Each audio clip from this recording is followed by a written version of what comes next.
할렐루야. 우리 언제나 한결같으신 주님의 은총이 우리 가운데 함께하기를 간절히 원합니다. 우리 옆에 분들과 이렇게 인사하겠습니다. 메리 크리스마스.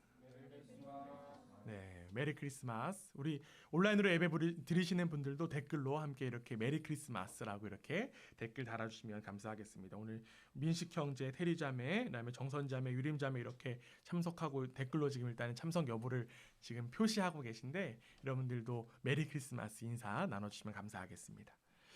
우리는 대림절 4주 동안 촛불을 하나하나 밝히면서 빛으로 오시는 주님을 기다렸습니다. 우리는 그동안 칠흑과 같은 어둠 속에 파묻힌 우리의 삶을 밝히 비추는 빛, 죄로 얼룩진 우리의 마음을 깨끗하게 회복시켜 주시는 그 빛, 그리고 갈라진 우리의 마음을 하나 되게 하는 그 빛을 갈망했습니다. 그리고 마침내 성탄의 촛불이 밝혀졌습니다. 오늘은 주님의 세상에 태어나신 성탄을 기념하고 하나님께 경배하는 날입니다. 우리는 왜 이렇게 이 땅 가운데 오신 주님으로 인하여 경배하고 기뻐할 수 있는 것일까요? 예수님께서 탄생하셨다라는 것은 단순히 예수님이 이 땅 가운데 오셨다는 의미를 넘어서 하나님이 사람이 되어서 이 땅에 오신 것입니다. 창조주 되시는 하나님이 피조물로 오신 것입니다. 예를 한번 들어볼게요. 여기 윤서가 있으니까. 윤서가 좋아하는 장난감 중에 레고가 있습니다. 윤서가 레고를 만들어요. 그 윤서가 레고를 만드는데 윤서가 만든 그 레고의 집과 레고의 세상에 윤서가 들어가는 거예요. 윤서가 직접 들어가는. 윤서 어때요? 네, 신기해요. 그쵸? 신기해요. 사실 불가능한 일이죠. 불가능한 일이지만 윤서가 이야기했듯이 참 신기하고 이 불가사의한 사건이 바로 성탄이라고 하는 거예요. 그렇기 때문에 육신의 몸을 입고 오신 성육신 사건, 즉 성탄을 신비라고 하는 것입니다. 뭐라고 한다고요? 신비라고 한다고요. 그런데 예수님께서 이 땅 가운데 오신 장면을 살펴보면 단순히 신비라고 하는 단어로 표현하기 어려울 정도로 이해가 잘 되지 않는 그 장면이 나옵니다. 만왕의 왕이신 분이 이 땅 가운데 오시면 어떤 모습으로 오시겠습니까? 요란하고 찬란한 장면이 연출되어야 할 것만 같습니다. 그러나 성경에 보면 전혀 그런 장면이 나오지 않습니다. 예수님께서 나셨을 그 당시에는요, 로마 황제 아우구스투스가 있었습니다. 이 아우구스투스는 제국 내 모든 국민에게 호적을 등록하라는 명령을 내렸습니다. 호적을 등록하려면 다들 자기 고향으로 갔어야만 합니다. 그래서 요셉과 마리아는 나사렛에 살다가 이제 베들레헴으로 가야만 했습니다. 하지만 호적을 등록하러 고향으로 가는 이 마리아와 요셉에게는 한 가지 어려움이 있었어요. 그 어려움이 무엇이었을까요? 뱃속에 아기가 있다는 것이었습니다. 뱃속에 아이가 있기 때문에 이동하는 데 큰 어려움이 있었습니다. 그런데 더 큰 어려움이 이들에게 몰려옵니다. 요셉과 마리아가 이동해서 베들레헴으로 갔는데 그들이 숙박할 곳이 하나도 없다는 것입니다. 당시 베들레헴은요, 기껏 한 500세대 정도 살 정도의 아주 작은 마을이었다라고 합니다. 그렇기 때문에 여간도 변변치 않았을 거예요. 결국 마리아는 짐승의 먹이를 담는 구유에 아기를 낳을 수밖에 없었습니다. 결국 그들은 방이 없어 어느 집 헛간에 해산을 하게 된 거예요. 만왕의 왕이시고 세상의 구주로 이 땅 가운데 오신 분이 베들레헴이라고 하는 이름 없는 마을에 어느 헛간에서 태어나 구유에 누이시게 되었습니다. 창조주이신 하나님이 피조물이 되셨는데 그 자리가 로마 황제의 왕궁이 아니고 가장 낮고 천한 곳이었습니다. 그리고 그때는 아주 정신이 없는 황당한 때였고 어쩌면 모두가 원하지 않는 그 타이밍이었을 것입니다. 그렇게 주님은 이 땅 가운데 오셨습니다. 즉 하나님의 역사는요, 낮은 곳에서 비천함 속에서 시작된 것입니다. 그뿐만이 아니에요. 예수님께서 이 땅에 오심을 그 처음 들은 사람들도 비천함으로 대표되는 사람들이었습니다. 오늘 우리가 함께 읽은 말씀 누가복음 2장 8절에서 9절 말씀인데요. 우리 다시 한 번 더 읽어보겠습니다. 함께 읽습니다. 시작. 그 지역의 목자들이 밤에 밖에서 자기 양떼를 지키더니 주의 사자가 곁에 서고 주의 영광이 그들을 두루 비추매 크게 무서워하는지라. 아멘. 들에서 양을 치고 있는 누구에게? 목자에게 천사들이 나타나서 구주가 나셨다는 소식을 전해주었습니다.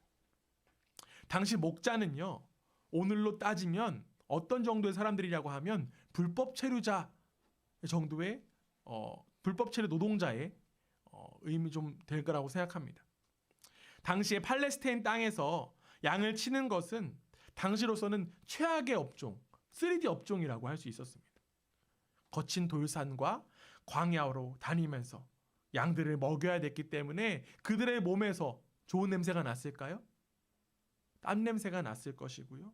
짐승의 똥 그리고 오줌 냄새가 자연스럽게 풍겼습니다. 또한 당시 사람들은 목자들을 잠재적인 범죄자로 취급했습니다. 언제든지 사고를 치고 도망갈 수 있는 형편에 있었기 때문에 이들을 잠재적인 범죄자라고 이야기했습니다. 그렇기에 유대인들의 규례에서 목자들이 하는 일들을 굉장히 부정적으로 여겼고 목자들은 그 당시에 믿을 수 없는 사람들이었습니다. 그럼에도 불구하고 주님이 이 땅 가운데 나신 소식이 제일 낮은 곳에 있는, 제일 비천한 곳에 있는 사람들에게 전해진 것입니다.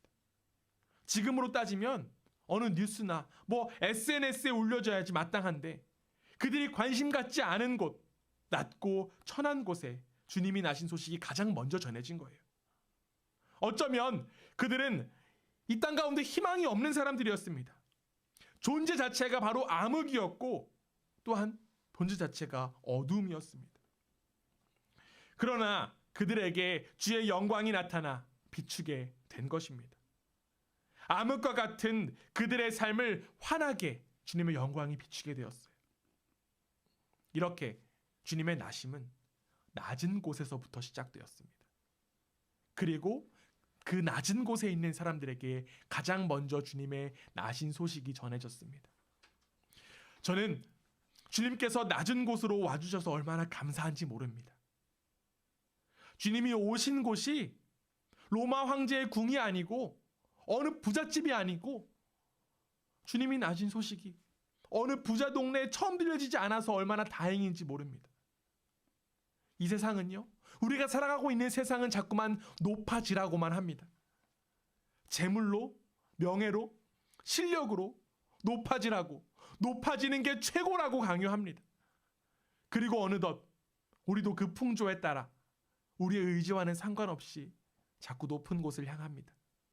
내가 더 강해야 살아갈 수 있고 또한 다른 사람들을 짓누르고 올라가야지 내가 살 수 있다라고 그렇게 배워왔고 살아왔기 때문에 어쩌면 이 모습이 당연한 이야기처럼 들립니다. 그러나 여러분, 주님의 나타나심은 그렇지 않았습니다. 창조주이시고 만왕의 왕이신 주님께서 이 땅 가운데 오셔 살아가신 삶도 전혀 그런 삶이 아니었어요. 빌립보서 2장 7절에서 8절 말씀입니다. 오히려 자기를 비워 종의 형체를 가지사 사람들과 같이 되셨고 사람의 모양으로 나타나사 자기를 낮추시고 죽기까지 복종하셨으니 곧 십자가의 죽으심이라. 아멘. 예수님께서는 이 땅에 오셔서 떠나실 때까지 낮은 곳을 향하셨습니다. 왜냐하면 그 낮은 곳이 하나님께서 드러나시는 그 영광의 자리였기 때문입니다. 주님이 이 땅 가운데 오심을 기념하고 찬양하는 이 성탄절 아침, 여러분들의 자리, 우리의 자리를 돌아보기 원합니다. 우리가 살아가는 이 세상 아직 어둠이 가득한 것처럼 보입니다. 여러분들 2020년도 이제 며칠 남지 않았어요. 2020년도 참 마치 순식간에 삭제된 것 같은 그런 느낌입니다. 그리고 여전히 전염병으로 인하여서 눈물 흘리는 사람들 너무나도 많습니다. 그리고 지금 우리가 서 있는 자리가 어디 있습니까? 우리가 지금 살아가는 모습, 엄청난 꿈을 부풀고 왔지만 얼마나 비참한지 모릅니다. 잘 알지 못하는 이 이방 땅, 외딴 곳에서 외국인으로서, 또한 학생으로서, 이방인으로서 살고 있는 우리의 모습, 어쩌면 어둠이 가득하게만 여겨집니다. 그러나 여러분, 주님은 그 낮고 비참한 곳에 오셨습니다. 그리고 가장 낮은 곳에 있는 사람들에게 주님의 나심이 가장 먼저 전해졌습니다. 그렇기 때문에 현실이 비참하다고 해서 결코 절망하지 마시기 바랍니다. 주님께서 임하시는 곳이, 하나님의 영광이 임하는 곳이 바로 낮은 곳이기 때문입니다. 낮은 자리가 주님께서 드러나시는 자리이기 때문입니다. 혹여나 여러분들 마음 가운데 아직까지 높은 곳을 향하고 싶은 마음이 있다면 이 성탄의 아침 다시 한번 더 돌이키기 원합니다. 이 성탄의 정신은 바로 낮은 곳을 향하는 것입니다. 우리가 바라봐야 될 것은 더 낮은 곳이에요. 가장 낮은 곳입니다. 그리고 여전히 우리보다 더 낮은 곳에서 신음하고 있고 슬퍼하고 있는 이들이 너무나도 많습니다. 그렇기 때문에 우리는 그곳을 향해 우리의 시선과 우리의 마음을 두어야만 합니다. 우리 주님께서 나타나시는 곳이 바로 가장 낮은 곳이기 때문에. 누가복음 2장 14절 말씀, 지극히 높은 곳에서는 하나님께 영광이요 땅에서는 하나님이 기뻐하신 사람들 중에 평화로다 하니라. 예수 그리스도의 오심은 하나님께 영광이 돌려지는 사건이었고 사람들에게 평화가 주어지는 그런 사건이었습니다. 예수님의 낮아지심으로 하나님께서 드러나셨어요. 또한 예수님의 낮아지심으로 우리에게는 평화가 주어졌습니다. 예수 그리스도로 인하여 하나님과 인간 사이에 막힌 담이 무너졌기 때문에 우리 가운데 평화가 임한 거예요. 낮은 곳으로 향하신 예수 그리스도로 인하여 허락된 평화를 누리는 기쁜 성탄이 되기를 간절히 원합니다. 여러 가지 선물과 노래와 장식들 다 좋지만 이 땅 가운데 가장 낮은 곳에 오신 그 예수 그리스도로 인하여 평화, 기쁨을 만끽하는 우리 모두가 되기 원합니다. 낮은 곳으로 오신 예수 그리스도께서 우리에게 밝은 희망과 평화의 빛을 비춰주실 것입니다. 아멘.